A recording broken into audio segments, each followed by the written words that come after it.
দুঃখের কারণে মা তার নাম দিয়েছিল দুঃখ মিয়া। আহা, রুটির দোকানে চাকরি করতো কোন রকম, তাও জীবনে কত কষ্ট গেছে। কবিতা বিক্রি করছে, সাহিত্য বিক্রি করছে, গ্রন্থ বিক্রি করছে, প্রবন্ধ বিক্রি করছে। তার গ্রন্থ প্রবন্ধ যদি চুরি না হতো, বিক্রি না হতো, কাজী নজরুল রবি ঠাকুরের চাইতে বহু পরিচিত। এমন জীবন করিও গঠন, হাসিবে তুমি কাঁদিবে ভুবন। ও বন্ধু, এই সময়টা কাজে লাগাইতে হবে। আহা, কত মানুষ কবরে চলে যায়, প্রতিনিয়ত কত মানুষ মারা যায়। কেউ ভাবেও না কিছু সময় পরে সে মারা যাবে, কিছু সময় পরেই সে মারা যাবে, এটা চিন্তা অনেকেই করে না। কিন্তু এটা চিন্তার বাহিরে, যে কোনো সময় মানুষ মারা যায়। আবার দেখবেন কবরে নেওয়ার সময় অনেকে হাসে, কবরে নামানোর সময় অনেকে গল্প গুজব করে, কবর থেকে নামাইয়া এসে অনেকেই বিড়ি টানে, কবর থেকে নামাইয়া এসে অনেকে হাসাহাসি করে। মানুষ তখনও বুঝে না, যারে কবরে নামানো হলো একদিন ওই কবরেই তাকেও নামানো হবে। জিবরাইল, আমার বান্দার জন্য নিযুক্ত করে দাও কত সময় সে দুনিয়াতে বাঁচবে। 2 নম্বর, আমার বান্দার জন্য নিযুক্ত করো সে কি পরিমাণে রিজিক খাবে। আমার দেশে যারা হাজার হাজার কোটি টাকা বিদেশে পাচার হলো, এই প্রায় বছরের পর বছর ধরে, কালকে খবরে দেখলাম 12 লক্ষ কোটি টাকা বিদেশে পাচার হয়ে গেছে। এরা গরিব মানুষে পাচার করে না, আমার দেশের ধনীরা পাচার করছে। সে যেই দলই করুক, সবাই ভালো, সবাই ভালো। কার দুর্নাম করব, কার সুনাম করব আমি জানি না। সবার ভিতরেই আছে অর্থের লোভ। প্রত্যেক প্রায় ধনী ব্যক্তিরাই, অসাধু লোকেরা আমার দেশের টাকা পাচার করলো, 1-2 জনে করে নাই। এই স্বাধীনতার পর থেকে এই পর্যন্ত 12 লক্ষ কোটি টাকা বিদেশে পাচার হয়ে গেল। 12 লক্ষ কোটি টাকা যদি এই দেশে সুষ্ঠু ব্যবহার হতো, তাহলে আমার দেশ এরকম থাকতো না, আমার দেশটা সোনার দেশে পরিণত হয়ে যাইতো। যারা 12 লক্ষ কোটি টাকা বিদেশে পাচার করলো, বাবারে, তারা কিন্তু সব টাকা খেয়ে পেট ভরে যেতে পারবে না। আল্লাহ বলছে, জিবরাইল, আমার বান্দার জন্য নিযুক্ত করো সে কি পরিমাণে খাবার খাবে, কি পরিমাণে খাবার খাবে, কি পরিমাণে সে খাবার খাবে। এই রিজিকটা আমাদের হাতে নাই,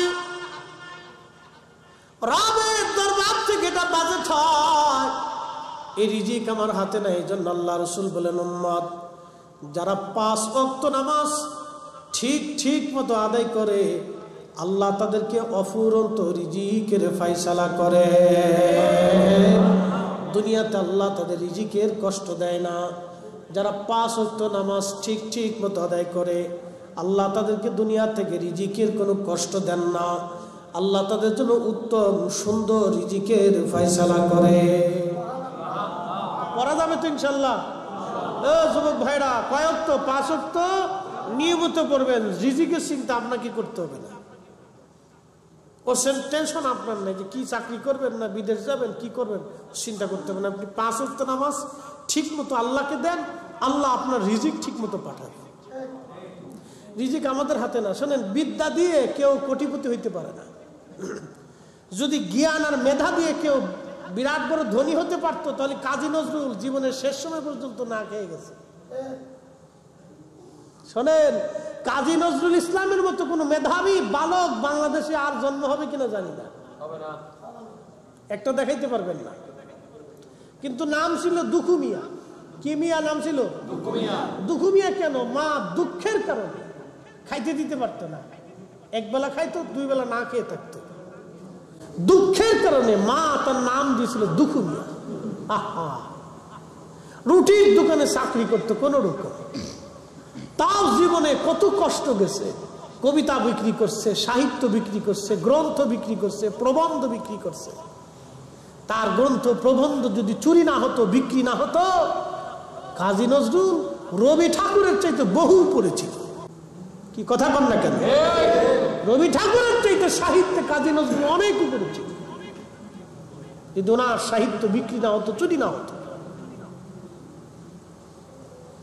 আন্ডার মেট্রিক পাস একটা ছেলে, আপনি কল্পনা করতে পারবেন কি সাহিত্য লেখছে, তার বাংলা ভাষা, এই ভাষা বুঝতে হলে এখনো ডিকশনারি দেখতে হবে, কল্পনা করতে পারবেন না, এরকম মেধা আল্লাহ তাকে দিয়েছিলেন। মেধা দিয়ে রিজিক আসে না, রিজিক আসে আসমান ওয়ালার পক্ষ থেকে বরাদ্দ হয়ে, মেধা দিয়ে রিজিক আসে না। অনেক বড় ডক্টরেট ডিগ্রি দিয়ে রিজিক আসে না, রিজিক আসমান ওয়ালা বরাদ্দ করে। অতএব আসমান ওয়ালাকে খুশি করে।